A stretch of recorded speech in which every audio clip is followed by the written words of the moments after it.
C'est l'heure de l'information sur Miracle TV+, à présent le sommaire. Côte d'Ivoire, Begré-Mombé lance les travaux de stabilisation du cordon sableux. Nigeria, des Nigérianes apprennent des recettes contre la malnutrition infantile. Enfin, football, Riediger. L'Allemagne veut s'inspirer de la rage de vaincre du Real.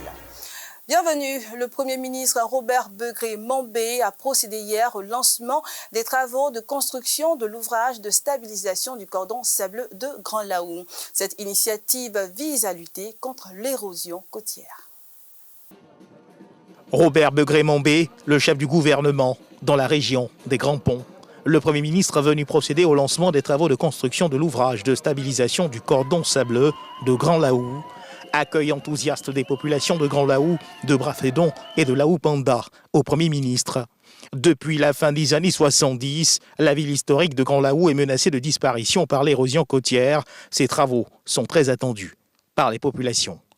Excellence, Monsieur le Premier ministre, les travaux de stabilisation et de désensablement de l'embouchure auront un impact indéniable sur la vie des populations du littoral et celle de ceux qui vivent dans la commune et au-delà. Ce sont plus de 20 000 personnes qui verront leur habitat préservé. Je parle de Laou-Panda. Ce sont également les conditions de vie des acteurs du secteur de la pêche, principale activité économique de nos parents du littoral, qui se trouveront améliorés avec un accès plus facile à la mer et l'augmentation des flux migratoires des espèces halieutiques entre l'océan Atlantique et la lagune d'un côté et le Bandama. L'Espagne et la Belgique, pays amis et frères de la Côte d'Ivoire, accompagnent le projet. Le chef du gouvernement, Robert Begré-Mombé, ne manque pas de leur rendre hommage avant de délivrer aux populations de Grand Laou, Brafédon et Laou-Panda le message du chef de l'État, Alassane Ouattara. Le président Alassane m'a chargé de venir vous rassurer. Cette lagune que vous avez, c'est un trésor que Dieu vous a donné. À travers ce projet, l'ouvrage que le président Alassane va réaliser, Laou-Panda sera sauvé. Nous allons préserver la terre de Laou-Panda. C'est bon ou c'est pas bon? Si le président Alassane n'intervenait pas, Laou-Panda allait disparaître. Les baies lagunaires allaient disparaître. C'est pourquoi il m'a demandé de venir vous rassurer. Non seulement on va faire la première phase du projet, mais il y aura aussi la deuxième phase du projet, de sorte à ce que votre région devienne une grande richesse et une fierté pour la Côte d'Ivoire. C'est bon ou c'est pas bon? Après avoir reçu les explications relatives à la conduite de ces travaux s'inscrivant dans le cadre du projet Ouaka, le Premier ministre Robert Begré-Mombé a procédé au premier coup de pelle marquant le démarrage des travaux de gros œuvres de l'embouchure de Laou-Panda. Le ministre Mamadou Sangafoua Coulibaly était à la tribune du rendez-vous du gouvernement ce jeudi 6 juin 2024 à l'auditorium de la primature. Il a saisi l'opportunité pour dévoiler les nouveaux défis et perspectives du secteur des mines, de l'énergie et du pétrole. De 2011 à 2023, sur le segment de l'électricité, le parc de production est passé de 1391 à 2907 MW, avec aujourd'hui près de 8000 localités électrifiées. Le taux de couverture du pays est passé de 33% à 88%, avec un objectif de 100% à l'horizon 2025, conformément à l'engagement du président de la République. Le taux d'accès à l'électricité est aujourd'hui de 97%. Le nombre d'abonnés est passé de 1,1 million à 4 millions au moment où je vous parle. Le temps moyen de coupure, qui était de 47 heures par an en 2011, est tombé à 29 heures par an en 2023. Il a fallu mobiliser 1700 milliards de francs CFA pour réaliser des investissements dans la production, le transport et la distribution d'électricité. Malgré ces progrès, la qualité de l'électricité reste fragilisée par la concentration des groupes de production dans le sud du pays et par le besoin d'investissement dans les lignes de transport, les ouvrages de distribution, les équipements de téléconduite et de protection. À ce niveau, les investissements publics et privés projetés à l'horizon 2030 sont estimés à plus de 5 000 milliards de francs CFA. Les récentes découvertes de gaz naturel au large de nos côtes ouvrent des perspectives prometteuses pour le secteur de l'électricité de notre pays. En ce qui concerne les hydrocarbures, plus de 1200 milliards de francs CFA ont été investis dans la recherche pétrolière et 4513 milliards dans l'exploitation pétrolière. L'intensification des investissements a permis de faire des découvertes historiques. On estime le potentiel de ces nouveaux gisements à l'équivalent de 6 milliards de barils de pétrole brut. Au niveau de l'aval pétrolier, l'État a consenti d'importants efforts financiers afin de maintenir les prix des produits pétroliers à la consommation à des niveaux accessibles. Ces efforts se chiffrent à 843 milliards de francs CFA, rien que pour l'essence et le gasoil. Pour le gaz butane, le soutien de l'État qui a bénéficié aux ménages s'élève à 417 milliards de francs CFA à fin mai 2024. Au niveau du secteur minier, le nombre de permis de recherche est passé de 120 à 189 en 2023, tandis que les permis d'exploitation et projets d'exploitation en cours sont passés de 9 à 28 sur la même période. Les investissements annuels privés ont été multipliés par 6 entre 2012 et 2023 pour s'établir à 386 milliards de francs CFA au titre de l'année 2023. Les recettes fiscales perçues par l'État, quant à elles, se sont chiffrées à 372 milliards de francs CFA en 2023, soit près de 20 fois leur niveau de 2012. À ces résultats financiers, il faut ajouter les nombreux emplois générés par l'activité minière et les investissements dans les infrastructures socio-économiques de base au bénéfice des populations riveraines des mines, mais bien au-delà. Concernant l'orpaillage et son encadrement, le code révisé offrira la possibilité de faire cohabiter les grands permis avec les autorisations artisanales d'exploitation minière. Il prévoit également la mise en place d'un comptoir national d'achat d'or et l'installation d'une unité d'affinage. Ces mesures devraient permettre de limiter la pratique de l'orpaillage illégal. Au Nigeria, environ la moitié de la population vit en zone rurale, mais on estime que 2 millions d'enfants souffrent de malnutrition aiguë sévère. Des femmes frappées par cette crise améliorent la nutrition infantile à partir des recettes riches en nutriments. À Gombe, dans le nord-est du Nigeria, des femmes sont formées par l'UNICEF à la préparation des recettes qui améliorent les apports nutritionnels. Elles apprennent des recettes à base de cultures telles que le manioc. Owa Bouami, mère de 5 enfants, fait partie de ces femmes. Elle cultive des aliments riches en nutriments pour subvenir aux besoins de sa famille.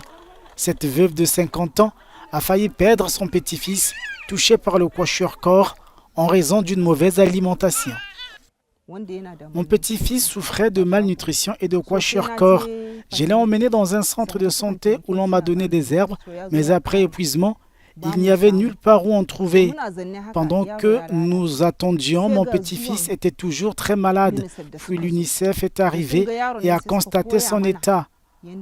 Cette organisation m'a appris à préparer de la nourriture avec des patates douces et des haricots de soja pour qu'il n'ait pas de diarrhée. Elle nous a aussi appris à préparer des aliments nutritifs.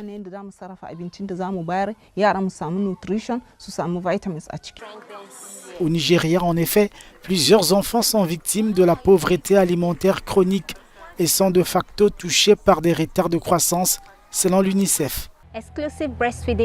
Le taux d'allaitement exclusif dans l'État de Gombe est de 20%. Seuls 25% des enfants reçoivent un régime alimentaire minimum acceptable et le taux de retard de croissance est de 52%, ce qui signifie qu'un enfant sur deux dans cet État souffre d'un retard de croissance et que les enfants de 6 à 23 mois sont confrontés à une pauvreté alimentaire chronique. C'est ce qui a poussé l'UNICEF à lancer un programme nutritionnel dans le nord du Nigeria.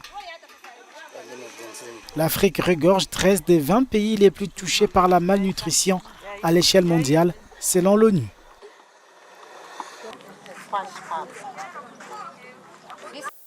Au moins 22 personnes sont mortes en Afrique du Sud dans des inondations provoquées par des fortes précipitations accompagnées de vents violents allant jusqu'à former des tornades locales.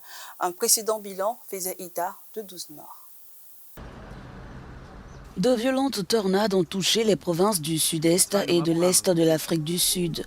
Dans le KwaZulu-Natal, les inondations ont causé de nombreux dégâts, arrachant la vie à 11 personnes. La ville de Tonga est la plus touchée. La toiture de la maison de 7 habitants a été rasée par le vent.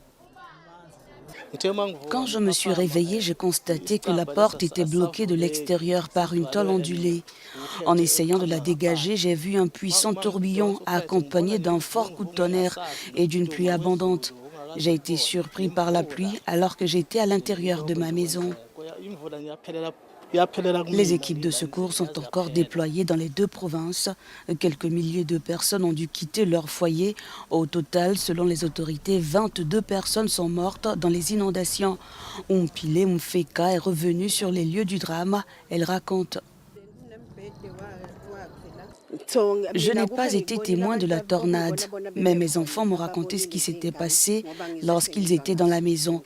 Ils m'ont dit qu'ils avaient vu un vent fort qui tourbillonnait. Ils se sont protégés avec des couvertures. Finalement, ils ont réussi à sortir de la maison avec l'aide de leur frère aîné.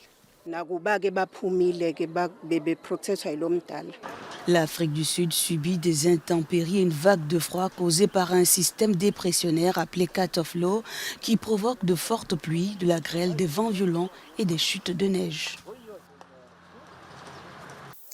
En Europe, le Portugal a décidé de durcir sa politique migratoire. Le Premier ministre Luís Montenegro a souligné la nécessité de mettre un terme à une procédure permettant une entrée incontrôlée d'immigrants dans le pays. Le gouvernement portugais a annoncé un nouveau plan visant à durcir les règles d'immigration. Celui-ci devrait mettre fin au régime qui permettait aux étrangers d'entrer dans le pays et de demander ensuite un permis de séjour. Désormais, il ne sera plus possible pour un étranger titulaire d'un visa touristique de demander une légalisation au Portugal.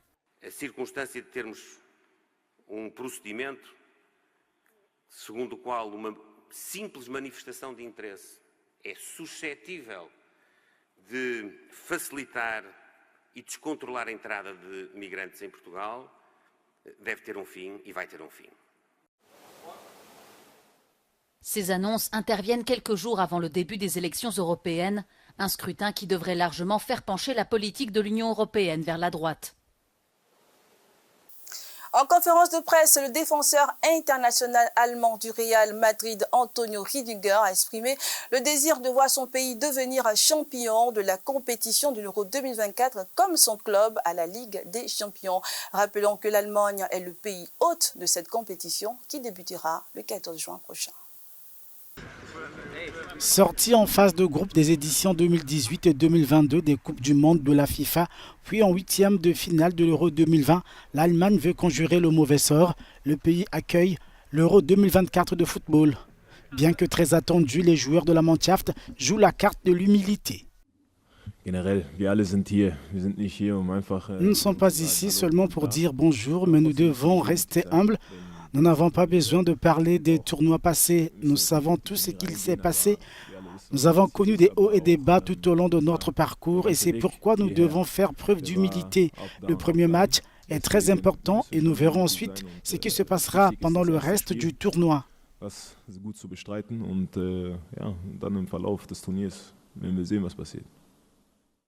Le défenseur allemand du Real Madrid veut transmettre à sa sélection la rage de son club, récent vainqueur de la Ligue des champions d'Europe.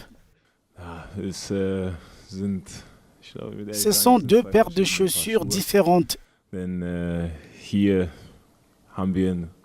Ici, nous avons un très bon système qui correspond à notre jeu. Mais ce que nous pouvons prendre de Madrid, c'est cet instinct de tueur. Notre dernier match contre l'Ukraine a été un super match sur toute la ligne. Je n'avais pas vu un match nul de notre part depuis un bon moment. Mais ce qui manquait, c'était les buts. Et c'est ce que nous pouvons apprendre de Madrid.